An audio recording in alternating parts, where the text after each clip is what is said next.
Hi, Bina. How are you doing? Hi, Julie. I'm fine. And it's Friday. And guess what? The sun's just come out. I know. So it's all good. It's November. And it's November. Oh, God. Well, we won't go there. We won't go there. Welcome, everybody, to Recruitment and HR Bullets on the 6th of November. It's been a few weeks since Bina and I did a session like this. We just felt that things had calmed down a little bit. And obviously, things have slightly changed this week. So it's quite inapt with our first Friday of the month that we were going to do our session. So lots to talk about today on job retention schemes, on, off, pokey, okie dokie. And a few tips on clients to help them with recruitment and candidate tips. And overall, just sort of, explain a little bit about what me and Bina do. So let's crack on with the Rishi statement. Over to you, Bina. Our favorite subject. So hi, everyone. And Julie, well, we're going to talk about the extended furlough scheme, because what was going to be the job support scheme for November, guess what? That got wiped out, and everybody who had started planning for it, they had to just literally dump it and then go back onto the old scheme, which is the extended furlough scheme. Now, it's been a mess for a number of people, because obviously it had been, they had started working with the other system, or they got it all set up, especially for payroll. And suddenly they had to deal with it and say, oh, that's not going to be on.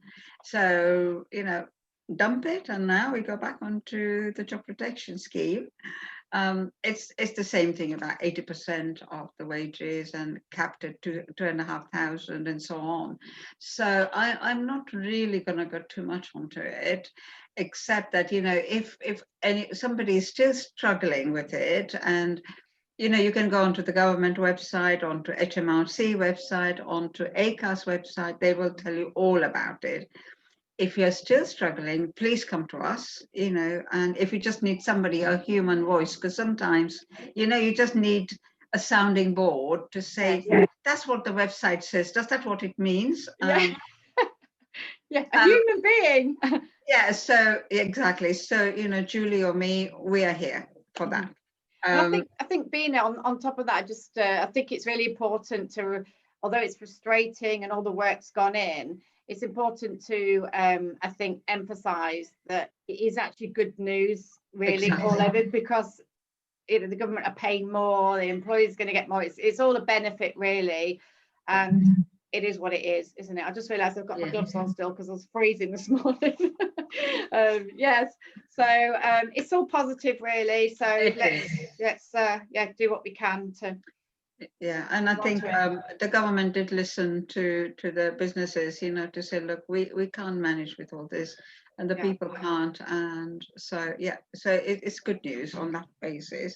There are only another kind of 2 or 3 things that I'm going to talk about very quickly. It's just kind of almost like reminders, and for people to just think about them. So one of the things that with the COVID, and the furloughing and the flexi furloughing, we know that talking about working from home. And so if people are working from home, then as an employer, you have a duty of care. And so, all I would do is just remind you, the employees, to say, have you got a checklist that you're following? From the employer's point of view, do you know that your employees are safe? And they are working under the health and safety guidance, and they're doing all the right things they should be doing from home. And so, and also from your point of view as an employer, have you got a checklist of what kind of equipment your employees are using at home? What kind of work area they've got? Is it safe? Is it, or conducive? Or are they actually, squatting in a little cupboard in their house, and it is totally unacceptable, etc., etc.? Are they using all the right equipment that should be used? Because don't forget that they're getting into the company systems, from whatever laptop, hopefully you have. You have issued all the equipment that you need to. You check all out, you've checked out all the connections, but things like insurance, home insurance, etc. They need to know whether that's all covering working on a regular long-term basis. So again, I'm not going to go into all the details, just a reminder, just quick reminder to say, look, if you haven't recognized that as an HR matter, and it's something that you and your employees should have on board, very happy to deal with it. Or as I said, go onto the ACAS website or HSA, it's all there. Yeah. The other thing that I would like to point out is about mental health, because that is something when everybody must have seen it and heard it on the social media and on the government website, and also prominent people, politicians, NHS, doctors, everybody's talking about it, to say there will be people who were dreading it when it was coming in for this month. And so it is really again a reminder to people to say, look, if you know of somebody who is suffering, or that they were dreading this 4 weeks of November lockdown, please look after them. Please go and talk to them. Please, be available. As an employer, you have a duty of care again. So, do what you need to do with all of your employees. Be available. But especially if you know of any of your employees who've got these kind of, they may be having a mental health issue, or that they would be dreading it. Be available. Talk to them. And again, there's lots and lots of information on all the websites, on the government websites, ACAS website, on National Health, on Public Health England, and all that. But again, if you don't want to go onto any of the websites and you think, oh God, where do I look? You can always talk to me, and I'll be very happy to do that. And the very last thing I would say is, on a positive, that I think that obviously people are gonna, after this 4 weeks are over, December will be kind of normal, I think. Never know. And people will be thinking about Christmas and so on. But come January, you should be thinking about, as an employer, what are the good things that you would want to do, like you would normally do? Because most people, January is a new year, and it's a fresh start, and we have more kind of plans to grow the business and to support the employees and put in some new initiatives. Have you got any plans? Have you put anything in place? If you haven't, and I know they are kind of, they are uncertain times, but at the same time, I think as an employer, you need to be doing all this and showing your employees that it is actually business as usual, if not more so, that, you as an employer care, and you want to look after your employees more than ever. And so, what kind of initiatives are you thinking of?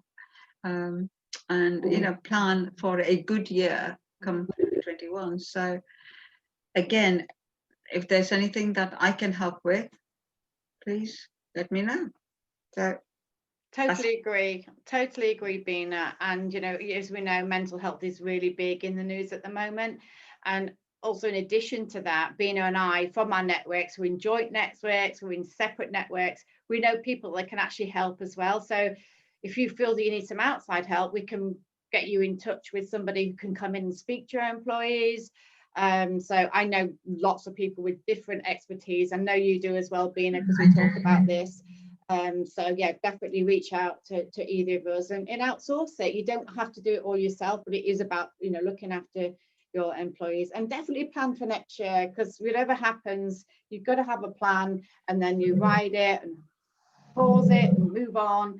But you're right, you've got to have a plan. And on that outsourcing note, did you finish actually, Bina, saying what you wanted to say? Oh, did you finish your side of things? Well, my side of things, I've got some news going on. And okay, let's have some more news then. I'm in the middle of writing a book. Yay! Yeah. So it's I'm just working on the second draft at the moment, so we'll be looking forward to hopefully publishing it by sometime in the early year 2021. So yeah, looking forward to that. And I'm just looking forward to the fact that there are a number of businesses out there who are really, really, grabbing this opportunity to do something with their employees. So I just think that, we just need to be positive and just go for it and do what we can. And, let's hope, or let's see that we can get January onto a good start. So definitely. I think everybody's got everything crossed for that going forward. Yeah. And on that note, outsourcing. I know at the moment a lot of HR people are losing their jobs. That's where they're cutting costs, etc. as well. And for clients out there, whether it's interim, long term, not sure, Bina's there. She does retain, she does bespoke work. She's the expert on the HR side and health and safety and all of the rest of the things that you need from a HR point of view. I'm the expert on the recruitment side. I can help you bespoke wise, or in some kind of retain. There's lots of different things we can do now as recruitment, because you need to move with the times. But I think this is really for potential employers, that recruitment doesn't have to stop. Good recruiter who will be able to facilitate, take over all of the pain, that they should do in any case. But also, I think the big thing at the moment is the video interviewing. So our jobs will do everything we do in terms of advertising and searching and selection, but we can also go that step further now and facilitate a first interview for the client. We can, with a permission, because it's all GDPR legislated, we can actually send that video to the client with the CV, so they can actually meet that person first. So sad as it is to say, people do make their mind up in the first few minutes when they're interviewing. So if people don't feel that the gel's quite right, they don't have to video interview or bring them into the office. They can actually make decisions easier, and we can take all that pain away. So the actual process in terms of time, which equals money, is actually going to be eased, and that's what we're doing right now with our clients. It's working really, really well. And then we can facilitate that final interview either face-to-face, because some people only want to do that final interview face-to-face. The minute that are doing that, windows open, both masks on, and it was fine. I also have other clients that will do their final interview via Zoom, and I can facilitate that, and there's an applicant tracking system that they can use. So it's all really, really good. So my message is, it doesn't need to halt the recruitment side. We can still partner. We can take much more away from you in terms of time, which equals your money. So, please just give us a chat, and a very informal chat. Give us a call. I'm here to talk through anything, whether it's just now because you want to know for the future, or there is something imminent that you need help with now. And just something for the candidates, because my life is all about my clients and my candidates together. Yes. I think a big message to candidates, because I know there are a lot of candidates that watch this as well, is the tip of the day really is to think about your achievements on a CV. I've noticed that a good percentage of people are not thinking about achievements. So obviously you have your heading, your personal profile, you have your key skills that are keywords. But under that, you really need to pull out key achievements in your life. It'd be better if it was in the last few years. These are the achievements I've got in my job, and pull out 3 things and really sell yourself. You do have to stand out at the moment, because as you know, there are well over 200 people for every job, and that's probably being quite lenient on that side, depending on the sector. So yeah, really be able to sell yourself. And I'm holding a webinar in the next few weeks anyway on CV, which will be marketed on the dates and things, so you can actually come on that as well if you want to. So yeah, just a little bit about what I feel is happening right now and what people need. But as I said, Bina and I work really closely together with clients from the HR and recruitment side. We cross over a lot, and we're really happy to meet with you together individually, and we work well together. We're trusted partners, aren't we, Bina? We are, definitely. We definitely are. Yeah, and yeah, as Julie said, you know, whether it's recruitment or outsourced HR or just HR, anything, you know, the two of us can cover quite a lot between us. So yeah, try us out. Give us a call. Exactly. So that's it for today, I think. We've done plenty today, haven't we? Covered quite a lot. So it'll be we'll get together again in a couple of weeks. So Yeah. let's all get through this lockdown. Stay positive. Any help? Our details are on the message underneath on the video. And have a lovely weekend. Have a great weekend. It's my son's 16th birthday this weekend, Bina. Oh wow. So it could have been worse. It could have been 18th and he couldn't go to the pub or anything. So at least he's not at that stage. But it must be so frustrating. Can't do anything, can you?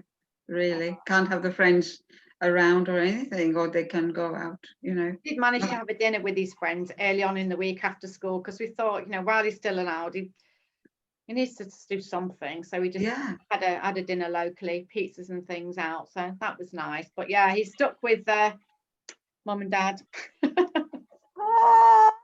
Well, yeah, I'm sure he'd be pleased. We've got some nice surprises for him. Have a lovely weekend. And you, Amanda. I'll see you very soon. Bye, everyone. Bye, Bina.